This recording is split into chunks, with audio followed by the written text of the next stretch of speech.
আসসালামাইকুম ভিউয়ার্স। তো আজকে আপনাদেরকে দেখাবো এই যে রাইস কুকারটা রয়েছে।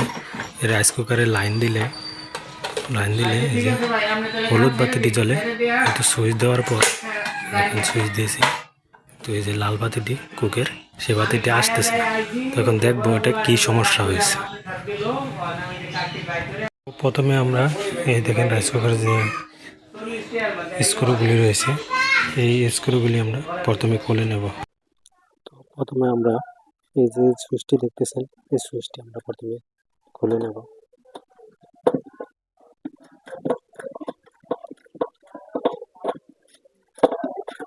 এই সুইচটি প্রথমে খুলে আমরা চেক দিয়ে নেব।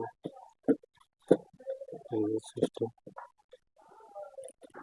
তো তারগুলো খুলে নেব।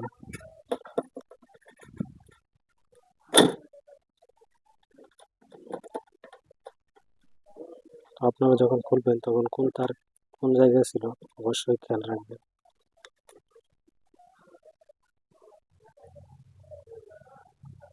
তো প্রথমে আমরা এই সুইচটি চেঞ্জ করে দেখব আমাদের সমস্যা কি সমাধান হয় কিনা।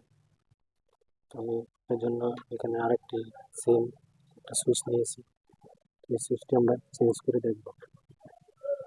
তো যে ইনপুটের যে তারটি রয়েছে ইনপুট, সেটা আমরা সুইচের যে কমন লেখা আছে, কমন লেখা যে পিনটি, সেই পিনের সাথে আমরা লাগিয়ে নেব।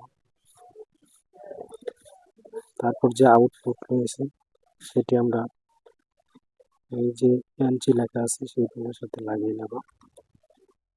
তারপর এই যে এই পিনটি আমরা মাঝখানে যে এনও লেখা আছে সেই পিনের সাথে লাগিয়ে নেব। এবার আমরা সুইচটি আগে যেভাবে ছিল সেভাবে বসিয়ে স্ক্রুটা লাগিয়ে নেব। এটা চাইলে আপনারা বাসায় যাদের এই ধরনের সমস্যা তারা এরকম সুইচ লাগিয়ে নিতে পারেন।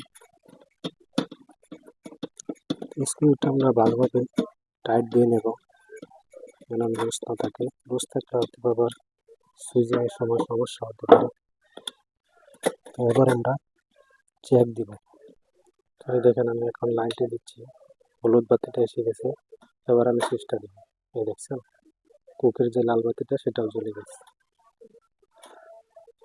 এখন আমরা বাটিটা বসিয়ে দেবো, বাটিটা বসিয়ে এবার আমরা সুইচ দেবো, এই দেখছেন।